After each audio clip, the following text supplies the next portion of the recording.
ኤፍራታ እንደ ቀልድ የጀመረችው ነገር በትዳሯ ላይ ትልቅ መዘዝ ይዞባት መጣ። አሁን ላይ ኤፍራታና ናታን በመካከላቸው ትልቅ ክፍተት እየተፈጠረ ይገኛል። ይሄ ደግሞ የሆነው ኤፍራታ ከቃል ጋር እያደረገች ያለችውን ነገር ድብቅ በማድረጓ ነው።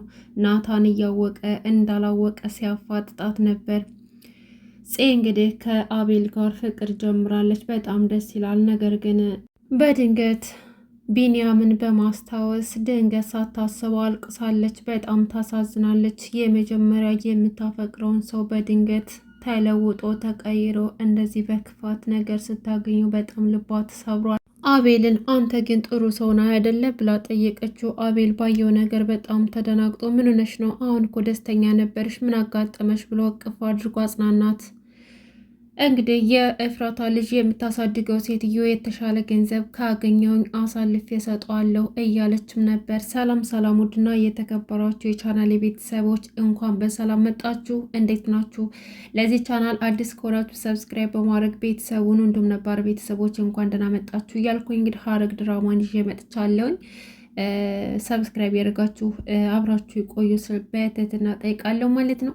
በዛሬው ክፍል ናታን ኤፍራታንና ቃልን ወጥመድ ውስጥ ለማስገባት ሙከራ አድርጎ ነበር። ከዛ በፊት ደግሞ እንግዲህ ቃልንና ሀናን ፍቅረኛሞች አድርጋ ፎቶ አንስታ ለኤፉዬ ለመላክ ፈልጋ ነበረ።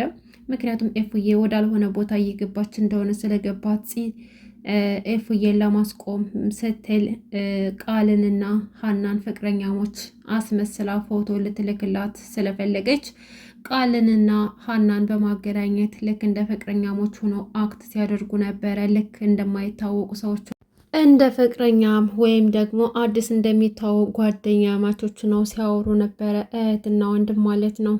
ምንም አልገባትም ነበር። ነገር ግን እነሱ አውቀው አቅደውበት ሆን ብለው የገቡበት ነገር ስለሆነ ማስመሰሉ አልከበዳቸውም። ግን አሁን ላይ ያቺ የቃል ፍቅረኛ ተብያዋ ቃልን አፈቅረዋለሁ የምትለው ሴት ማለትም ያኔት ማለት ነው እየተከታተለቻቸው እያንዳንዱን እርምጃቸውን እየተከታተለቻቸው ትገኛለች። ይሄ ደግሞ ጋር ተገናኝታ ቃል ፍቅረኛዋ እንደሆነና ስለሱ ብዙ ነገር መናገር እንደምትፈልግ ነገረቻት። ቁጥሯንም ተቀብላ ነበር ጽዮን።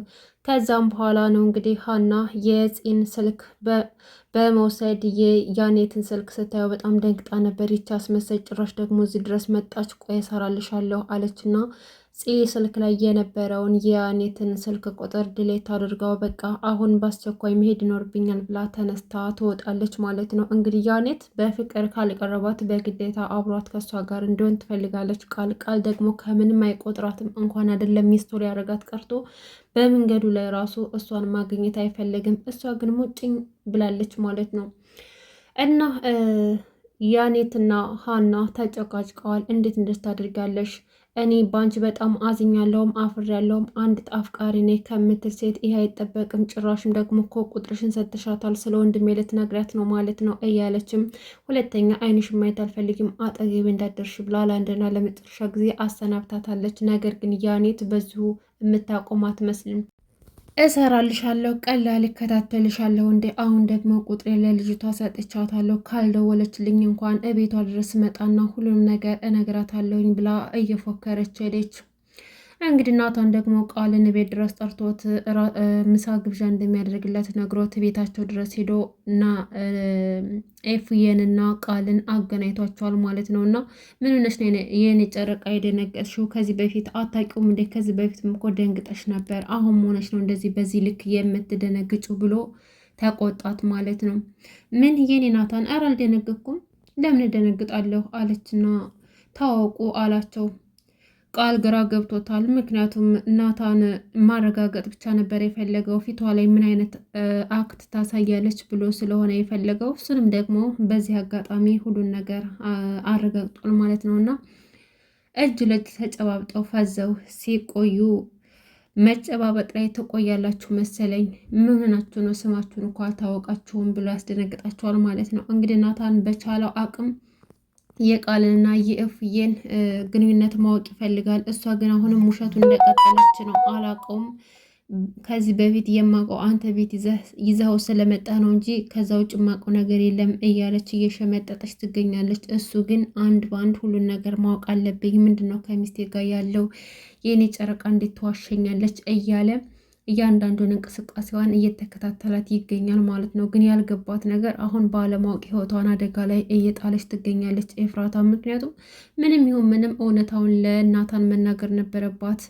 አሁን ደግሞ ዳግም እንግዲህ የእህቱ ልጅ በህይወት እንዳለ ያውቃል። እስካሁን ድረስ ግን ለማንም ትንፍሽ አላለም። እንዲሁም ደግሞ ገንዬንም ሲያስቸግራት ይገኛል ማለት ነው። ዳግም አሁን ባህሪ ተቀይሯል። ሉሊት እያስፈራራቸው ስለሆነ ዝምታ መርጧል። ነገር ግን ከዝምታ ይልቅ ሁሉን ነገር ቢናገርና ልጇ በህይወት እንዳለ ብታውቅ ጥሩ ነው ብዬ አስባለሁ። ምክንያቱም የእህቱን ልጅ በህይወት ማትረፍ ግዴታ አለበት።